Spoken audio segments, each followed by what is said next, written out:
Budget take की एक और वीडियो में खुशामदीद। तो आज हम रिव्यू करने वाले हैं HP के गेमिंग कीबोर्ड एंड माउस का, जिसका मॉडल नंबर है GK1100। ये कीबोर्ड और माउस का कॉम्बिनेशन है जिसके अंदर कीबोर्ड भी मौजूद है और माउस भी मौजूद है। इवन के HP का माउस अलग से भी मिल जाता है, लेकिन इस बॉक्स के अंदर कीबोर्ड और माउस दोनों ही मौजूद हैं। जब बजट चैनल के ऊपर बजट की चीज़ ढूंढ के लाना बहुत ज़्यादा मुश्किल है, स्पेशली गेमिंग से रिलेटेड या फिर कोई इस तरह की चीज़ जो कि बजट में आए और अच्छी हो। मेरे फादर कहा करते हैं कि महंगा रोए एक बार और सस्ता रोए बार बार। तो इसी तरह का हाल कुछ इन चीज़ों के हवाले से भी है।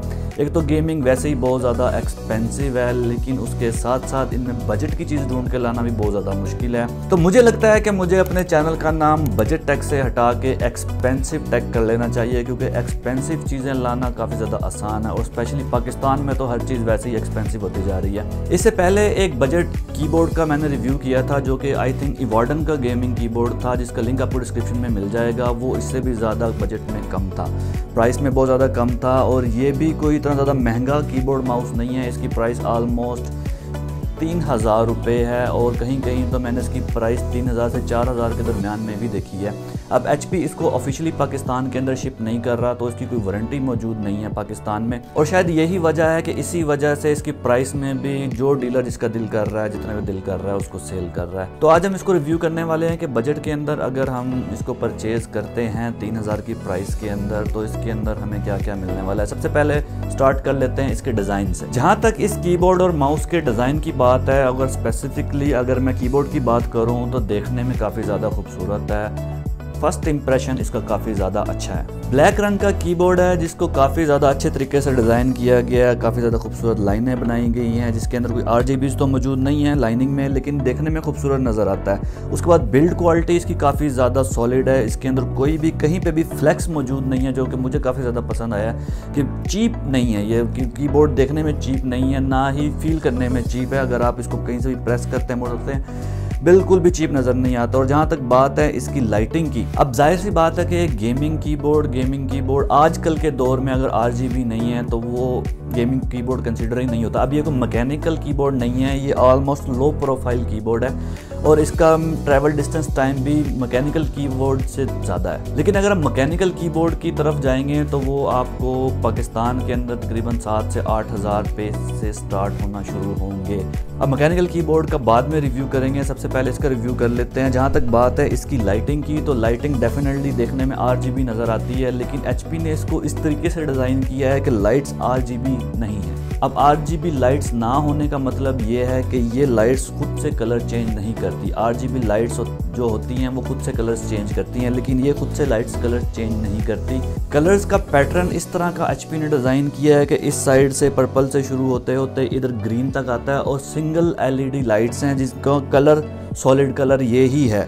जो कलर आपको नज़र आ रहा है कलर सेम यही रहता है। इसके अंदर कोई ऑप्शन भी मौजूद नहीं है कि आप इनके कलर्स वगैरह चेंज कर सकें। लेकिन जो सबसे अच्छी और खूबसूरत बात यह है कि कलर पैटर्न बहुत ज़्यादा खूबसूरत है। जिस पैटर्न से इस HP ने इसको डिज़ाइन किया है वो देखने में काफ़ी ज़्यादा खूबसूरत नज़र आता है। तो कलर चेंज ना भी करे तो इस प्राइस में तो कोई ज़्यादा खास फ़र्क नहीं पड़ता। कीबोर्ड के ऊपर की तरफ मल्टीमीडिया बटन्स भी मौजूद हैं जो कि फंक्शन की के साथ परफॉर्म करते हैं। अगर आप फंक्शन की प्रेस करके मल्टीमीडिया बटन की इसको यूज़ करना चाहते हैं तो आप यूज़ कर सकते हैं। उसके अंदर वॉल्यूम्स के बटन हैं, उसके बाद मल्टीमीडिया के प्ले पॉज के बटन्स भी मौजूद हैं। कीबोर्ड के अंदर 2 टाइप के लाइटिंग इफेक्ट्स मौजूद हैं, या तो आप ब्लिंक पे रख सकते हैं, ब्लिंक भी वो कि आप तेज़ ब्लिंक पे रख लें, या फिर स्मूथ ब्लिंक पे रख लें, स्मूथली ब्लिंक करता रहता है, या फिर आप सॉलिड पे रख लें।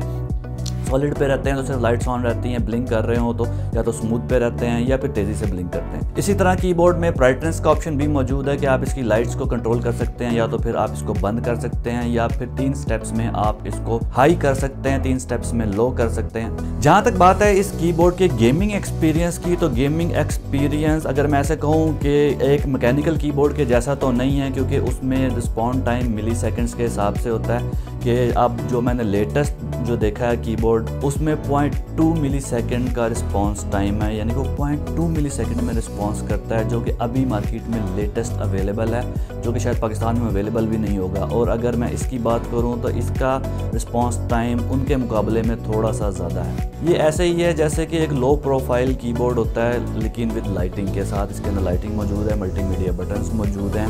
सॉलिड बिल्ड क्वालिटी है, देखने में खूबसूरत नज़र आता है कि RGB लाइट्स की वजह से जिस तरह का पैटर्न HP ने बना के दिया है बहुत ज़्यादा खूबसूरत देखने में नज़र आता है। लेकिन इसकी परफॉर्मेंस ऐसे ही है जैसे कि लो प्रोफाइल कीबोर्ड की होती है। जहाँ तक बात है क्लिक्स की, तो HP क्लेम करता है कि ये 10 मिलियन टाइम्स तक आपके क्लिक्स हैंडल कर सकता है, यानी कि 10 मिलियन दफ़ा तक आप ज़ोर ज़ोर से इसको प्रेस कर सकते हैं, दबा सकते हैं, यूज़ कर सकते हैं 10 मिलियन टाइम्स तक। कीबोर्ड के साथ RGB गेमिंग माउस भी अवेलेबल है, जिसका डिज़ाइन कुछ सिर्फ इतना सा सिंपल सा ही डिज़ाइन है कि एक दरमियान में लाइन मौजूद है जो कि कर्व होके जा रही है और जस्ट HP लिखा हुआ है। माउस के अंदर सिर्फ और सिर्फ 4 बटन मौजूद हैं, राइट, लेफ्ट और DPI का कंट्रोल करने के लिए, और माउस के स्क्रॉल व्हील के अंदर एक बटन मौजूद है, सिर्फ और सिर्फ 4 बटन ही मौजूद हैं और इनको कस्टमाइज़ करने के लिए कोई सॉफ्टवेयर भी मौजूद नहीं है। इसके साथ साथ अगर मैं DPI की बात करूँ तो 1000 DPI से 1600 DPI तक माउस सपोर्ट करता है, जो कि आज के दौर में बहुत ही ज़्यादा कम है। माउस की बिल्ड क्वालिटी काफ़ी ज़्यादा सॉलिड है, काफ़ी ज़्यादा हैवी वेट फील होता है,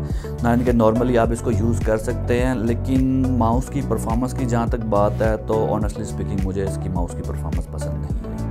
अगर आप माउस को अलग से परचेज़ करते हैं तो ऑलमोस्ट आपको माउस 1500 रुपये की प्राइस में मिलता है, और 1500 की प्राइस में अगर आपको ये HP गेमिंग ये माउस दे रहा है ये वाला, मैं आपको रिकमेंड नहीं करूँगा कि आपको ये माउस लेना चाहिए। आप कीबोर्ड ले सकते हैं, कीबोर्ड अच्छा है, ठीक है, लेकिन माउस, और जहाँ तक बात है माउस में RGB लाइटिंग की, तो लाइटिंग खुद से चेंज होती है, इसको कंट्रोल करने का इसके अंदर भी कोई ऑप्शन मौजूद नहीं है, ना तो माउस के ऊपर, और सॉफ्टवेयर तो मौजूद है ही नहीं। लेकिन HP क्लेम करता है कि ये माउस आपके 5 मिलियन क्लिक्स बर्दाश्त कर सकता है। लेकिन उन 5 मिलियन क्लिक्स का क्या फ़ायदा जब आपको इसका फील अच्छा ना आए यूज़ करते हुए। जैसे कि मैं अब यूज़ कर रहा था ब्लेडी का J95, उसका फील काफ़ी ज़्यादा बेहतर है as compare to this mouse. अब माउस के ऊपर मैं अलग से एक डेडिकेटेड वीडियो बना दूंगा कि आपको कौन सा माउस लेना चाहिए, कौन सा नहीं लेना चाहिए, लेकिन इसके साथ आने वाला माउस ये मुझे पसंद नहीं आया। ओवरऑल कीबोर्ड और माउस देखने में टेबल के ऊपर काफ़ी ज़्यादा खूबसूरत लगते हैं। अगर खूबसूरती के लिए लेना है तो अच्छी बात है, लेकिन अगर आप एक प्रोफेशनल गेमर हैं तो मैं आपको रिकमेंड नहीं करूँगा कि आप इसको यूज़ करें।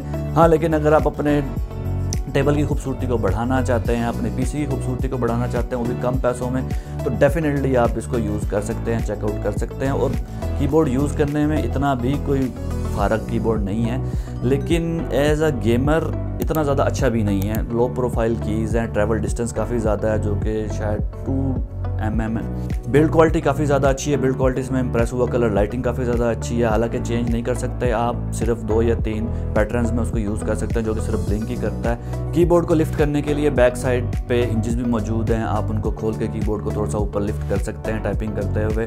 लेकिन जहाँ तक बात है इसकी प्राइस की कि 3000 की प्राइस रेंज के अंदर अगर ये कीबोर्ड और माउस आ रहे हैं तो पाकिस्तान में मुझे समझ नहीं आती कि प्राइसेस इतनी ज़्यादा हाई क्यों हैं। टेक्नोलॉजी पाकिस्तान के अंदर बहुत महंगी है जिसके ऊपर किसी का ध्यान नहीं है। अगर आपने इंटरनेशनली कम्पीट करना है दूसरे मुल्कों के साथ तो आपको कम से कम टेक्नोलॉजी को लो पे रखना चाहिए ताकि हमारे भी लोग कम प्राइस के अंदर अच्छी चीज़ यूज़ कर सकें। प्राइस अगर इस कीबोर्ड और माउस की 1500 से 2000 के दरमियान में होती तो वेल एंड गुड था, बहुत अच्छा था। लेकिन जो है वो तो है, और जो है उसी से काम चलाना पड़ता है, या तो फिर उसके अलावा ब्लेडी का राज है मार्केट के ऊपर। अब चूँकि ब्लेडी पाकिस्तान के अंदर चीज़ें प्रोवाइड कर रही है और कोई और कंपनी नहीं आना चाह रही, ये भी मेरी डीलर से बात हो रही थी तो वो कह रहा था कि हम इनको अलग से इंपोर्ट कर रहे हैं, HP ऑफिशियली हमें नहीं दे रहा, पाकिस्तान में ऑफिशियली शिप नहीं कर रहा है HP, जिसकी वजह से हमें वारंटी भी अवेलेबल नहीं है पाकिस्तान के अंदर। हालांकि इस कीबोर्ड और माउस की इंटरनेशनल अगर आप चेक करें तो 1 साल की वारंटी है इंटरनेशनली, लेकिन पाकिस्तान में डेफिनेटली अगर HP ने अलाउ नहीं किया हो तो आपको वारंटी नहीं मिलने वाली। तो एज़ इट इज़ शशको के लिए चाहिए तो अच्छी बात है, खूबसूरती बढ़ानी है टेबल की, अच्छी बात है, ले सकते हैं, थोड़ा बहुत गेमिंग भी कर सकते हैं। मैं खुद गेमिंग करता रहा हूँ, इस पर टाइपिंग एक्सपीरियंस भी लो प्रोफाइल वाला ही है, गेमिंग का भी लो प्रोफाइल वाला ही हाल है। जैसा कि आपके लैपटॉप के साथ कीबोर्ड आता है जो कि लो प्रोफाइल होता है, सेम इसी तरह का ही इसका कुछ एक्सपीरियंस है। थोड़ा सा उससे बेहतर है लेकिन इतना ज़्यादा नहीं है जैसा कि मैकेनिकल कीबोर्ड का होता है, लेकिन प्राइस भी तो कम ही है। तो उम्मीद करता हूँ कि वीडियो पसंद आई, अगर वीडियो पसंद आई तो लाइक कर दीजिए, अगर मैं चैनल को अभी तक सब्सक्राइब नहीं किया तो सब्सक्राइब कर लीजिए। अगर आपका कोई भी सजेशन हो, कोई भी क्वेश्चन आप कमेंट बॉक्स में पूछ सकते हैं। उसके साथ साथ हमें फॉलो कर सकते हैं, इंस्टाग्राम पे हमें फॉलो कर सकते हैं, फेसबुक पे हमें फॉलो कर सकते हैं, ट्विटर पे, तीनों जगह पे मैं एक्टिव हूँ। अगर आपको कोई भी क्वेश्चन हो आप वहाँ पे भी क्वेश्चन करके डायरेक्ट अपना आंसर ले सकते हैं। उसके साथ साथ जो कुछ न्यूजीलैंड में हुआ, जो मुसलमान शहीद हुए हैं, मैंने इंस्टाग्राम के ऊपर भी स्टोरी डाली थी कि मेरे अंदर हिम्मत नहीं है वो देखने की, लेकिन जो भी मुसलमान शहीद हुए हैं मैं और आप मिलकर उनके लिए दुआ करेंगे। तो अपने साथ साथ दूसरों को भी ख्याल रखें। दिस इज जुनैद चौधरी, अल्लाह हाफिज़।